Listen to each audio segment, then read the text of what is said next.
국민과 인류의 건강 생명 도우미 헬스 앤드 바이블 유튜브 방송을 시작하겠습니다. 오늘 2020년 2월 26일 수요일 오후 2시를 기하여 보건학 박사, 유전자 연구가이시며 목사이신 조병일 박사께서 흙집이라는 주제의 강의를 같이 들어보겠습니다. 시청자 여러분의 많은 시청과 구독 그리고 채팅 댓글 부탁드리겠습니다. 그러면 이제 조병일 박사님의 강의를 청해 듣겠습니다. 조병일 박사님 말씀을 부탁드리겠습니다. 안녕하십니까? 우리가 이 대리석으로 지은 집을 대리석집이라고 하고 흙으로 지은 집을 흙집이라고 하고 짓는 재료에 따라서 붙여진 이름이 되겠습니다.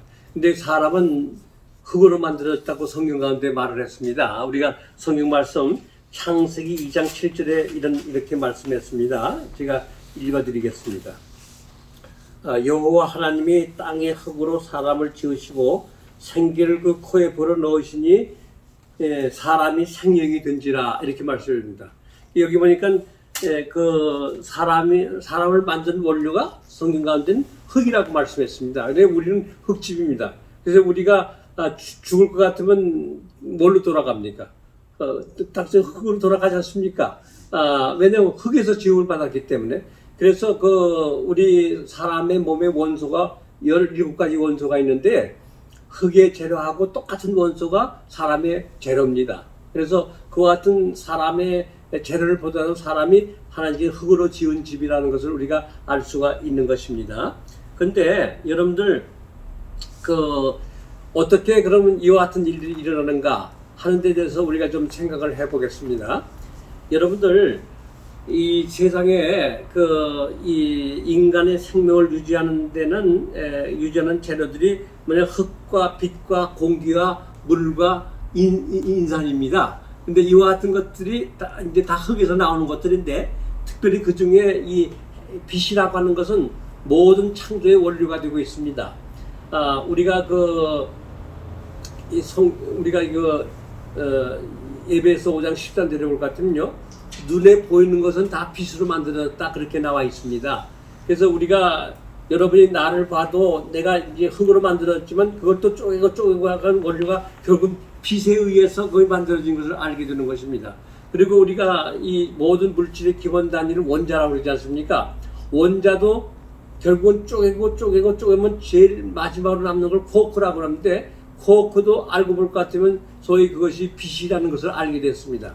인간을 만드는 원료가 바로 빛인데 그 빛의 원리에서 두 가지 작용이 있습니다. 하나는 탄소 동화 작용, 그 다음에 질소 동화 작용이 있습니다.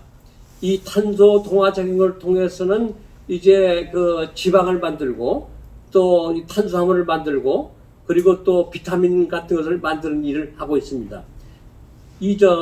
질소 동화 작용을 통해서는 이 단백질을 만들고 또 핵산을 만들고 그와 같은 일을 이게 일하는데, 근데 그것도 알고 봤더니 아까 말한 그 원료, 이 기본 원료 흙에다가 소위 빛이라는 것이 작용할 때 그와 같은 일이라는 것을 알게 되는 것입니다.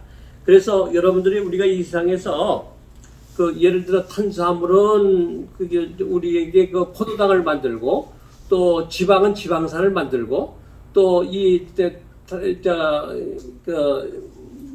단백질은 이제 우리 몸 가운데서 여러 가지 아미노산을 만들고 또 그 다음에 핵산을 만들고 그와 같은 일을 하고 있지 않습니까? 근데 이와 같은 모든 것들이 원료가 빛으로 이루어진 그와 같은 것이고 그 다음에 흙으로 말미암아 만들어진 그와 같은 요소가 되는 것을 우리가 발견하게 되는 것입니다. 그래서 여러분들 우리 탄소 정화제공은 거대한 단위가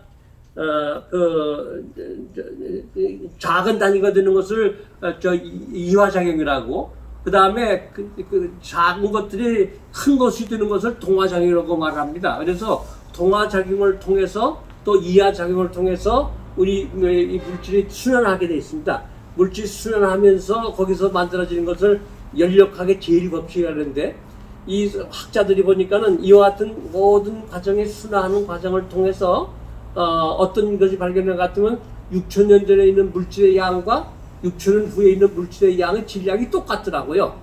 그 연도가 많이 흘러도.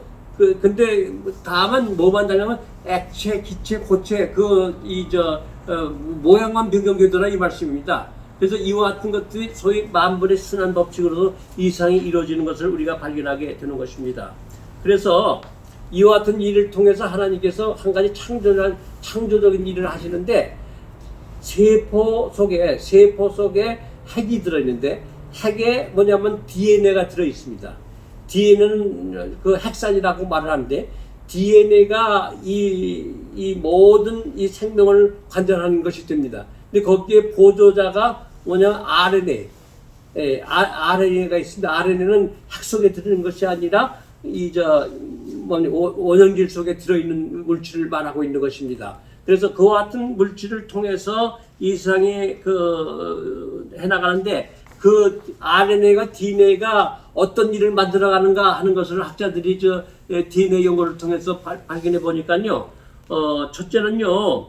거기에는 뭐냐면 창조 이야기, 십자가 이야기, 재창조 이야기, 생명의 이야기, 또 거기에는 그 생리적인 그 영적인 이야기, 또 뿐만 아니라 거기에 들어있는 운명의 이야기, 환경 친화적 이야기, 지능에 대한 이야기, 호르몬 이야기, 여러 가지 그 영양 이야기, 심판 이야기, 복음 이야기, 또 인체의 그 여러 가지 일어난 해박 원리 이야기, 이런 것들도 거기 꽉 차 있는 것입니다.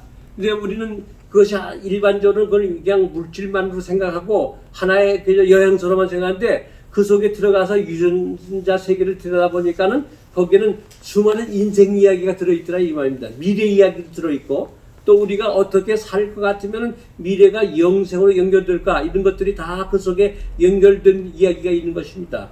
그래서 제가 여러분들에게 이제 다음에 여러분들의 이런 이야기들을 유전학적으로 하나하나 여러분들에게 설명을 드리게 되겠습니다. 그때 여러분들은 인간이 이렇게 참 지혜롭게 만들어진 것인데 그것이 원리가 흙이구나 하는 걸 알 때 깜짝 놀라실 것입니다. 여러분들 생애 속에 인생을 좀 가치 있게 여기고 보람되게 여기고 그리고 차원 높게 생각할 수 있도록 하나님께서 여러분들의 축복해 주시기를 바라면서 말씀을 마치겠습니다.